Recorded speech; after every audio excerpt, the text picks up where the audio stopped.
Hey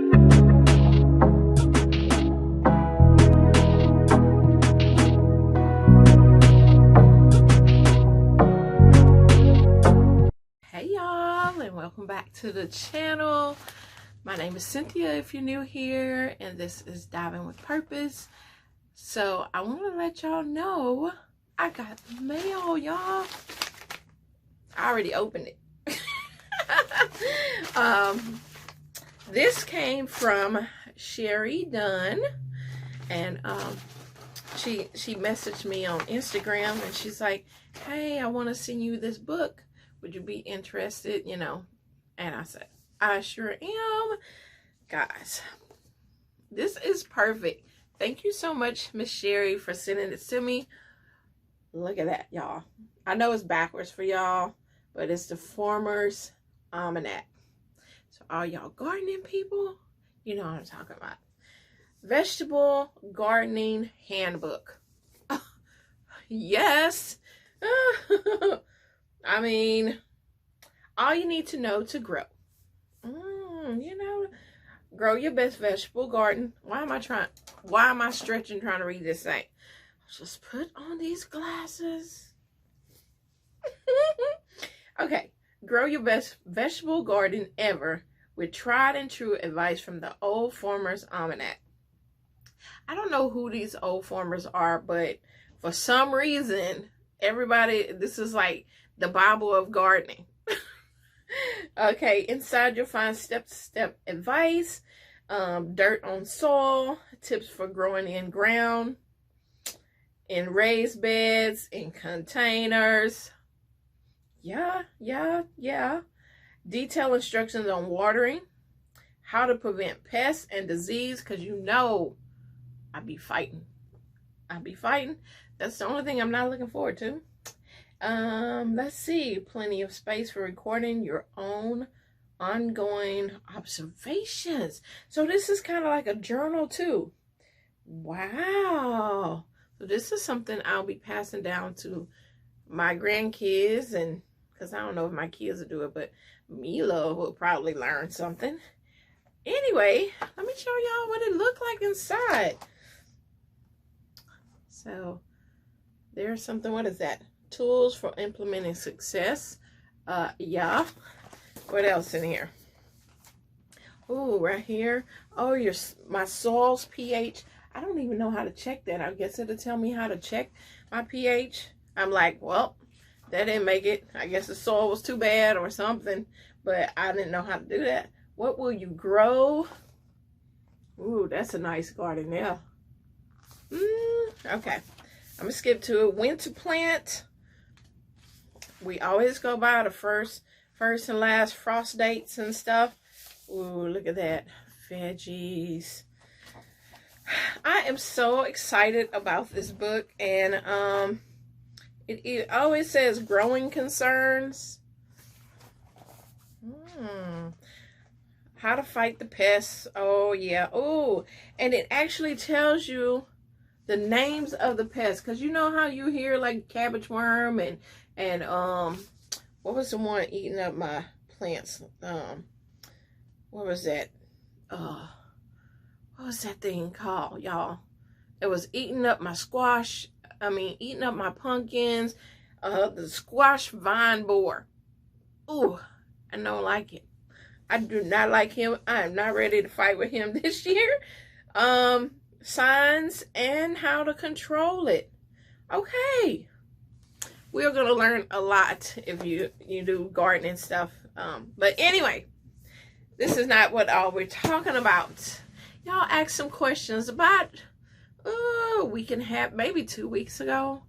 And y'all, I have been busy. I have been doing a lot of stuff around the house, but I haven't forgot y'all questions y'all asked me, and I wrote them all down so we can go over them, because I said ask me what you want to ask me. So, and y'all did. Y'all came through. So let's get started on these questions. Okay, so Question number 1, and I didn't write down like who asked what, because some people ask the same questions as someone else, or maybe they asked it a different way, but hopefully I'm going to answer. Let me take, no, I might need these for these glasses, y'all. I need them to read the paper, but then I don't need them to see. Y'all know how it is. Anyway, question number 1, will I get my own place? No. Well, no, yes. What I mean by that is that I will be getting or building eventually a tiny house on the property. So as for me moving, no, I'm going to be still here on the property with my mom, but I am going to get a tiny house built. So I will be still living here. So I will have my own place, but I'll be still on the same property. All right. So, do you miss your own place? Well, yes. Yes. I miss being... It's funny because when I first moved here, I was like, it felt weird because, you know, when you have your own place, you get up and you got your kind of routine. And when you move in with somebody, even if it's your mom or your family member or something, it's different, you know, because everybody, they got their own time they get up, they little routines they do. And so me and my mom had to figure out what worked for us. We had to kind of learn each other's vibes. And yeah, but yes, I miss my own place. I miss decorating for the holidays. I miss just your girl just being able to hang loose and just, y'all know, when you know, you just want to throw on a t-shirt or maybe a gown and nothing else, you know. I have to be respectful of my mom's house. Not that I would be in my birthday suit, but I'm saying, you know, still be respectful and stuff. Can't wear little tiny t-shirts or nothing. I never did anyway. I always liked big t-shirts, but y'all know what I mean. I think my kids are the ones that miss me having my place, my own place, because of course they love coming to their grannies. But we have our own way of the way we do stuff when we're at home with each other. Well, when they would come over and visit, and it's a different kind of vibe. It's like you going to your grandma's house, and then when you go to your mama's house, there's a difference. So when you have your mom and grandma together, it's like, it's kind of a different kind of vibe. So they're learning, they're adjusting. So, okay. How is your back after the car wreck? It is doing much better. I went through physical therapy for a month. I didn't take y'all along with that. It was just a personal journey and going through physical therapy. And man, it was good. It was necessary for me to get that done. And I got the massage gun that they had, like after the physical therapy, like the riding a bike and all this kind of stuff they have you know, go through, because they want to see where is your pain level and stuff. And then they were like, well, dude, you need a massage gun? And I'm like, yes, I do. And so they assured me that I will never leave that place in pain. And they definitely made sure that happened. If I was, you know, a muscle was twinging or anything, they made sure I was hydrated, all that. They had me straight. So I did that for a month, and it really did help me. So yes, my back feels better, and my daughter got me a massage gun for Christmas, so I'm excited. Now right now, if you ask me where it's at her house, because she's working out now. And she was like, oh, Mom, can you hook me up with that massage gun? Because, you know, my legs hurting. But that's all right. It's there to share. Okay. When do you start your peppers and tomato seeds? It will be now. If you're in my zone 9A, if you're in Texas. Now, don't go put nothing outside. because we still got some crazy weather out there. But in the house sowing, or if you have a like glass greenhouse, don't even put it in the ones that's, you know, got the plastic covering, because it's still going to be too cold in there. The pepper is going to take longer than tomatoes to come up. So you definitely want to plant them for you can have them established the time it is time for you to take them out. Now, how you find out when in your area is you look for your last frost date. That means before, you know, you have our little spring snap of frost.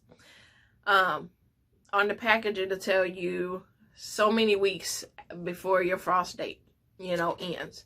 And that's when you need to go ahead and sow them inside your house in your little dirt cups, or however you want to do hydroponically. But yeah, that is peppers and tomatoes. Yes, it's go season inside the house. Okay, so the next question is, what kind of setup do I have for seed starting? So like I said, the seed starting, you start inside.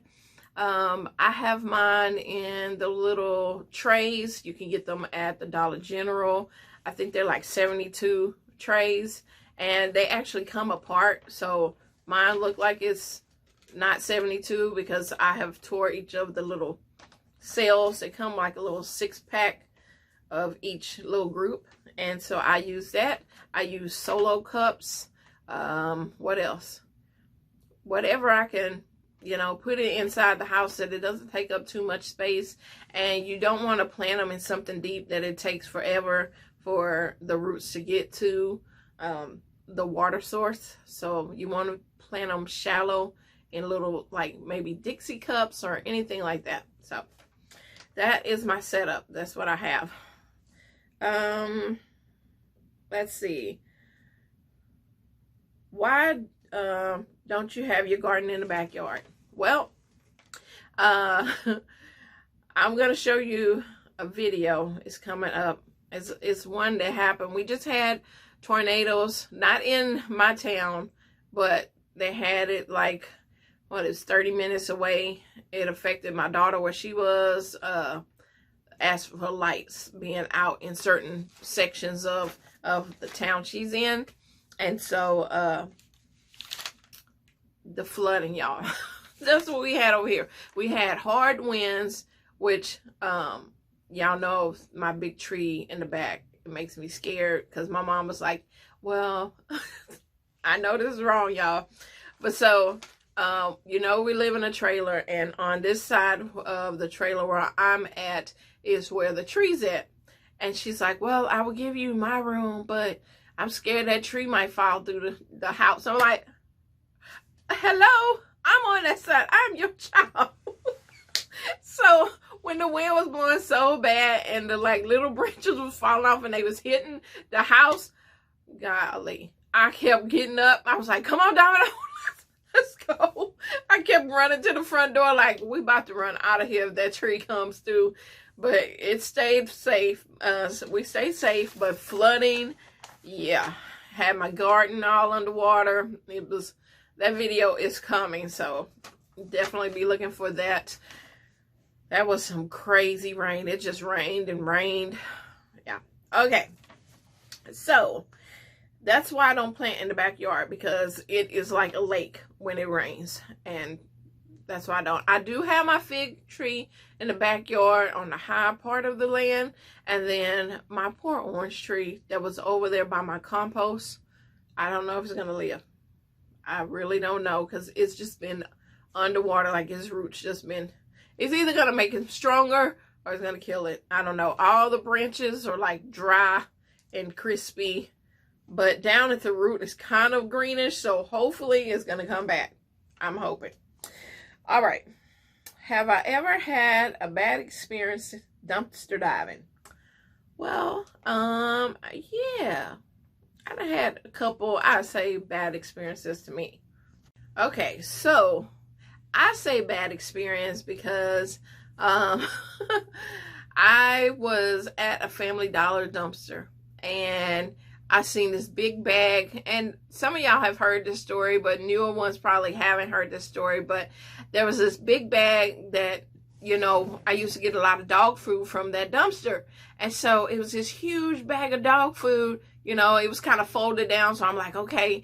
And so I get it in the car, put it in the car, and then I started smelling something. And I'm like, okay, that don't smell like dog food. Y'all, let me tell you. So I pull over at a different spot from the Family Dollar, and I opened the bag, and it was dead chickens. Dead. I don't know if they was cockfighting with the chickens or what, but it was a bag of dead chickens. Oh my gosh, the smell just... I was like, oh my gosh. So I drove back to the Family Dollar and threw that bag back in there. That was the only time I like threw something back from the dumpster back in there. I was like, And another experience, I was at the Michael's dumpster. It is a video that I actually, if you go back in my videos, it was at a Michael's dumpster. But there was a baby goat dead in the dumpster. Poor little baby goat. But I was like, you never know when you're at the dumpster what you may find in there. You know, thank goodness it was, you know, animals and not people, but still, you just never know. You never know. So those were my two bad experiences, say wise as dumpster diving. Let's see. How did I get the courage to dumpster dive, and how did you get the courage to start YouTube? Okay, so I was already curbside diving, or you know how trash days when people have stuff out. I've been doing that for like decades, you know, going and refurbishing things I would find. And a friend of mine, me and her would go to like nice neighborhoods and find vacuums, and I would flip the vacuums, meaning I would fix them because usually they just need to be cleaned out, and then I would sell them for like 15, 20 bucks. You know, it was some quick money, and I did that for a while, and we would go and you know, like I said, in really nice neighborhoods and find things like that. So then she started watching dumpster diving videos, and so she invited me over one day, and she was like, girl, did you know that at the retail stores they actually throw merchandise in the dumpsters? And I'm like, what? No way. And so we started watching a lot of YouTube channels that were dumpster diving back then, and I seen Julie, I seen Chris and Holly, I seen Mom the eBayer. Let's see, who else? There was a couple other ones, and we would just watch them and we're like, what? They are scoring. So we started doing dumpster diving that way, but I was afraid to start a channel. So I used to just post them on my personal Facebook post, you know. I didn't have a channel yet. So some things I found I've never posted on YouTube. I just had it on my own personal Facebook when I first started. But how did I get the courage to start? And I've kind of told this story as well. I seen Mom eBayer dumpster diving, and as a woman of color, I didn't see any other people that looked like me dumpster diving. And I was like, this lady was dumpster diving, and so I'm like, I'm gonna email her.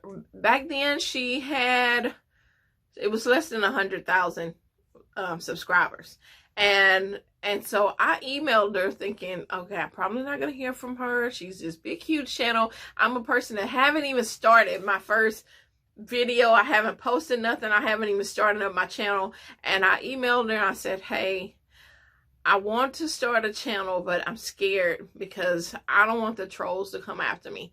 And you know, because that was back in the day. I used to watch, who was it? What is his name? Oh my gosh. I used to watch him, and I was seeing all the stuff that was going on. And it was a lot of creepy stuff that was going on with people stalking people and all that kind of stuff with dumpster diving and being nasty trolls. And I was scared. I'm like, I don't want all that in my life. I'm a single mama with 2 girls. I don't need nobody and their crazy self doing anything to me or my kids. So, but I emailed her and she emailed me back and she said, you know what? You do your channel. Don't worry about them trolls. And just a wonderful email that she sent me. And I was like, that's it. I am doing the channel because Mom eBayer, this huge channel to me, you know, was like, you know, you can do this, you know, just really encouraging email back to me. And I was like so grateful, first of all, that she answered me, and second of all, to just give me encouraging words. So that's why I started my channel. So thanks to Mom the eBayer. If you haven't watched Angel's channel, I will link her down below, but I'm sure a majority of my channel have watched her.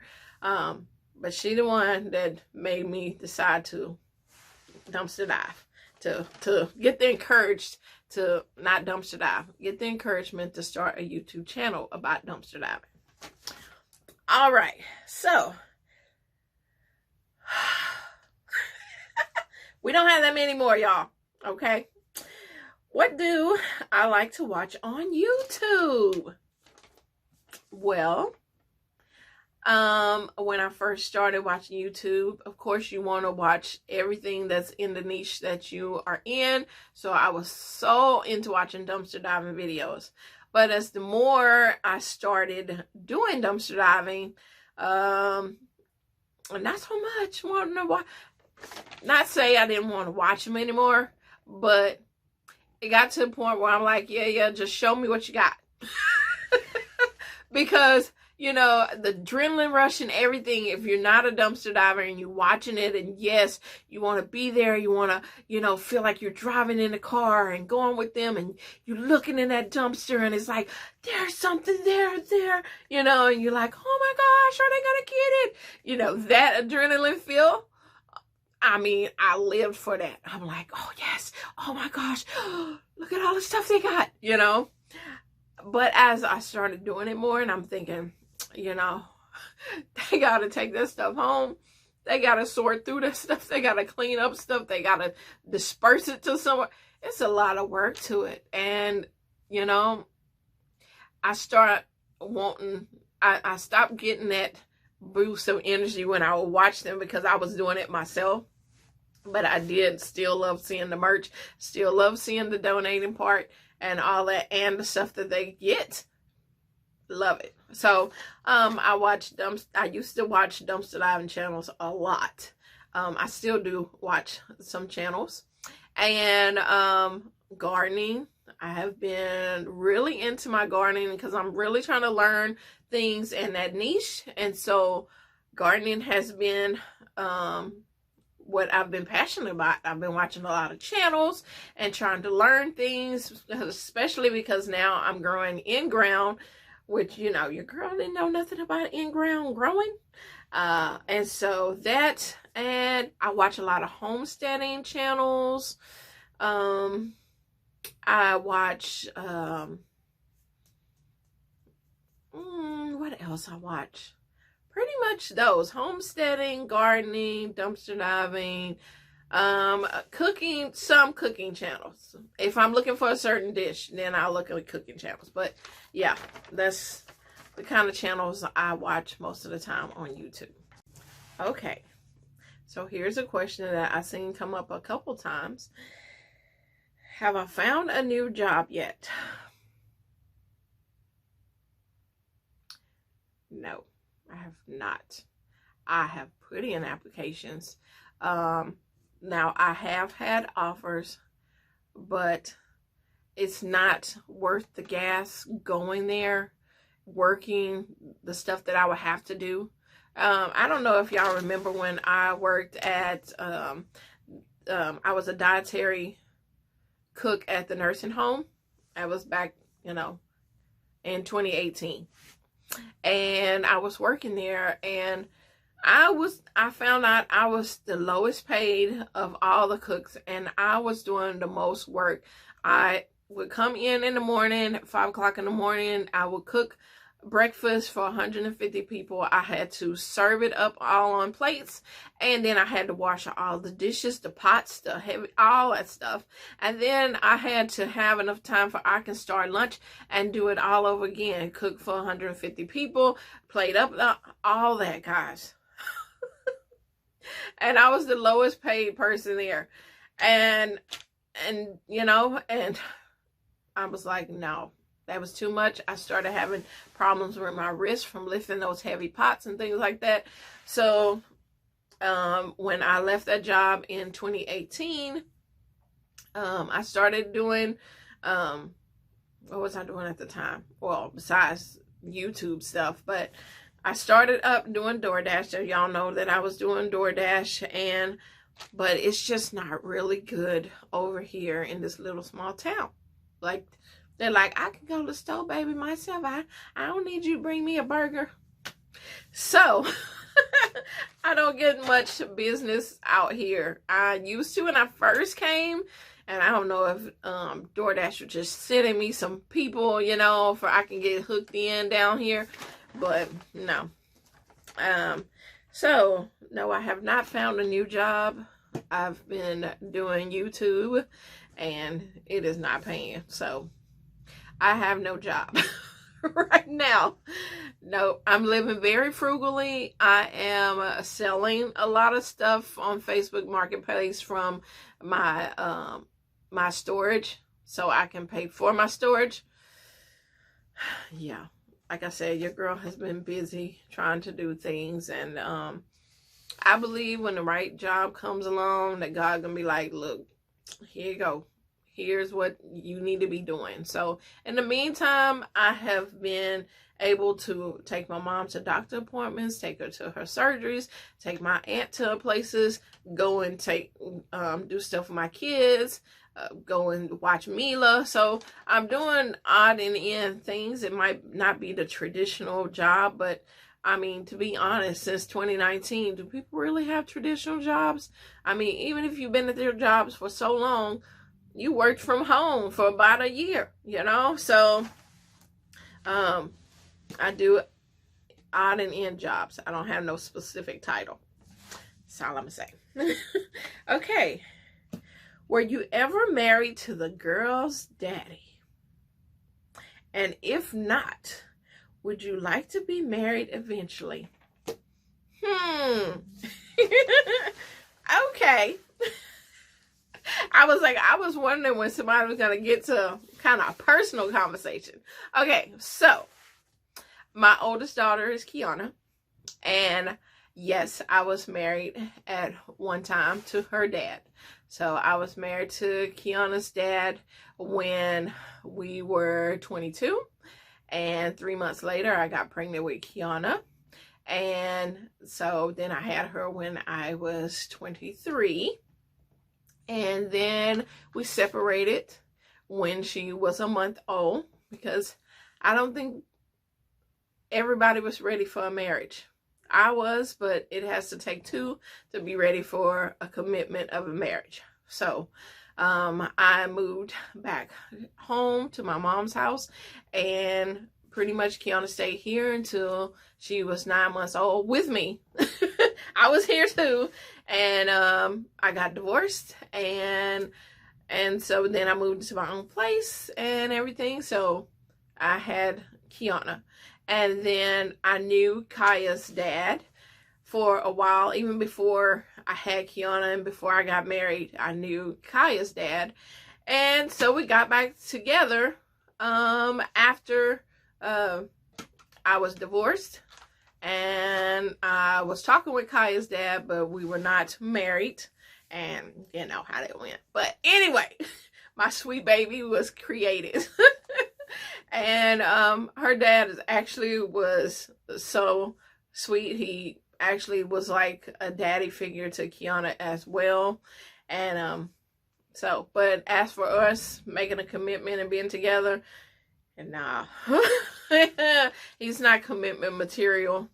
I mean, he's a great father, but as for a husband for me, But so, yes, I was married. I divorced, And that was me deciding to divorce. So he didn't divorce me. And then I had Kaya. So they have two different dads. And I got two baby daddies. No, let me stop. Anyway, so what was the other question? If not, would you want? I want to get married again, y'all. I mean, I have been, let's see, Kiana, let's see, she will be 24 next month for February on Valentine's. She'll be 24 years old. And so I have been divorced for 23 years. So, yeah, because she was a year old. And, yeah. So, 23 years I have been divorced. And, yes, I want to get married again. And I don't care if I'm 80, 90 years old. I still want to be married again. Well, right now I'm saying that. I'm in my 40s. I'm saying that. And hopefully, Lord, you don't make me wait till I'm in my 80s, 90s. But, you know, I want that companionship. I want that, you know. Hey, I like to say honey to somebody and have that. And I wanted that earlier in my life, but that was not the plans God had for me. You know, He had other plans for me. Cynthia needed to work on Cynthia. I need to know who I was as a person before I brought anyone else into that. I raised my kids on my own. I was very precautious of me raising girls.